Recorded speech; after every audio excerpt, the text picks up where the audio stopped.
दोस्तों चलिए शुरू करते हैं। और मैं आपको एक ओरिजिनल लतीफा सुनाता हूँ। अस्सलाम वालेकुम। मुट्ठी बंद करके मिसवाक करने से एक मरज है, नाम सुना होगा। तू समझा? हाँ। नहीं, तू समझा नहीं। बवासीर, ये इससे हो सकता है।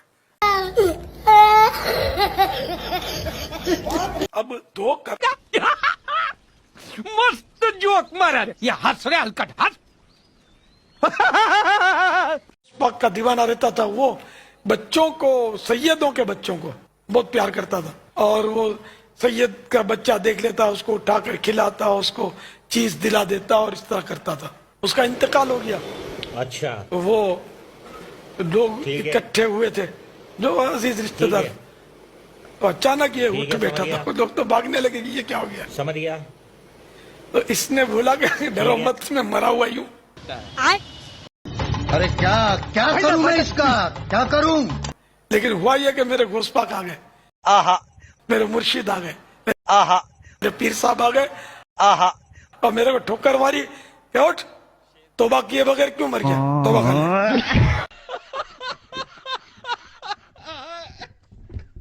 अत्तारी के खमीर में गद्दारी नहीं है इंशाअल्लाह। हर अत्तारी आला हजरत का है, और जो आला हजरत का नहीं और अपने आप को अत्तारी कहता है, तो वो अत्तारी अपने आप को कहना छोड़ दे। मुझे ऐसे की जरूरत ही नहीं है। मुझे आला हजरत के कदमों से छूकर मेरे पास आता है, मेरे सीने से लग जाए। अरे बाबा, क्या बात है। और इनके कदमों से अगर जर्रा बराबर भी हटने की उसकी तरकीब है तो भाई नहीं, मुझे तेरा साया भी ना चाहिए।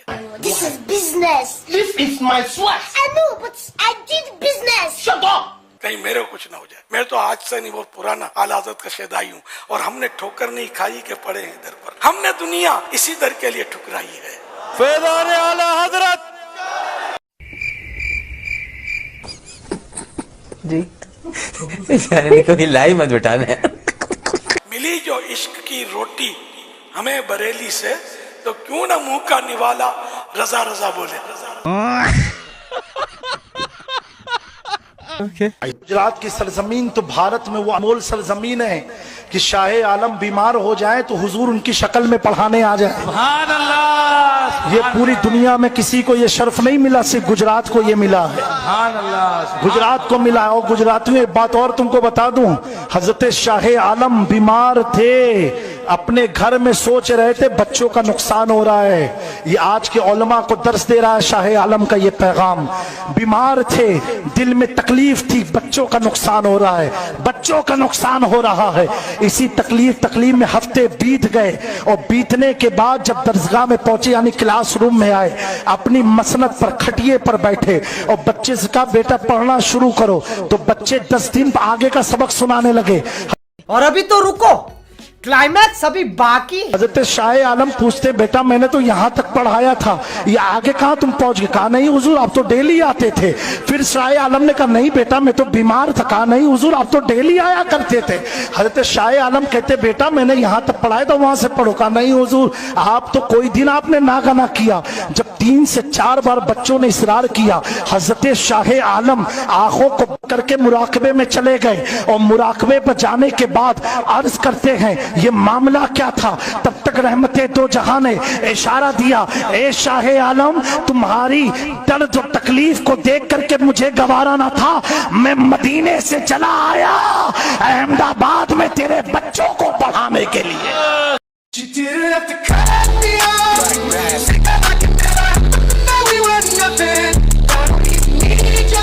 मेरे पास कोई अल्फाज नहीं है, मुझे माफ कर दे आप लोग सारे, मुझे छुट्टी दे दे, मैं इस दुनिया से छुट्टी चाहता हूँ। सुभान अल्लाह, सुभान अल्लाह। और सुनो ये आला हजरत इस वाक्य को लिखते हैं।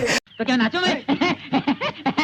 और दोस्तों जब शाहे आलम को ये मुराकबे में इल्म हुआ, तुरंत खड़े हो गए और अपनी पलंग को हटा दिया।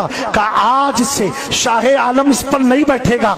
क्यों? इस पर तो रसूले दो आलम बैठ के गए हैं। और कहा बच्चों तुम अपनी किस्मत पर नाज करो, अपनी तकदीर पर नाज करो। जब तक मैं ना आया था तो हमारे आका ने तुम्हें पढ़ाया था।